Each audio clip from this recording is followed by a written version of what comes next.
ไอ้เหี้ยแหมกูกลับไปดูหน้างานแหมมีการบอกไอ้เหี้ยทำผิดปล่อยรถไอติมโถไอ้เหี้ยมึงอะตอแหลไอ้เหี้ยทีมคนของมึงไงไอ้เหี้ยบอกให้กูปล่อยออกปล่อยออกปล่อยเข้า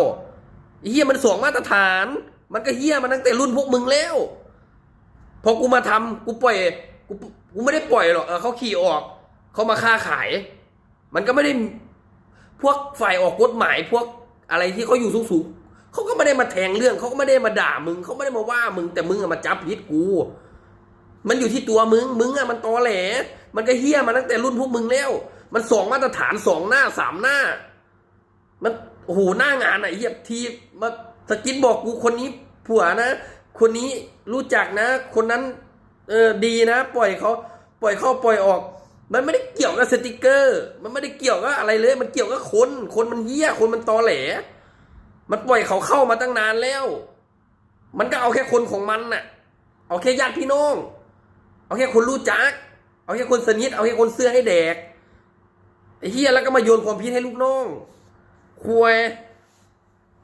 แล้วบอกตัวเองเป็นคนดีเหี้ยอะไรตอแหลไอ้เหี้ยแม่งทั้งหมดเลยไอ้เหี้ยพวกหัวหน้าน่ะมึงลองเอาความจริงมาพูดดูไอ้เหี้ยเรื่องความเหี้ยของกูมึงก็ว่าเล่นโทรศัพท์กูผิดแต่หน้างานกูก็ทำกูก็รับผิดชอบ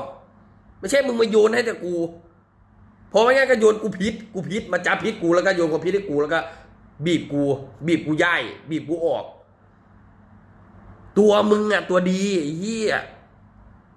ตอแหลไอ้เหี้ย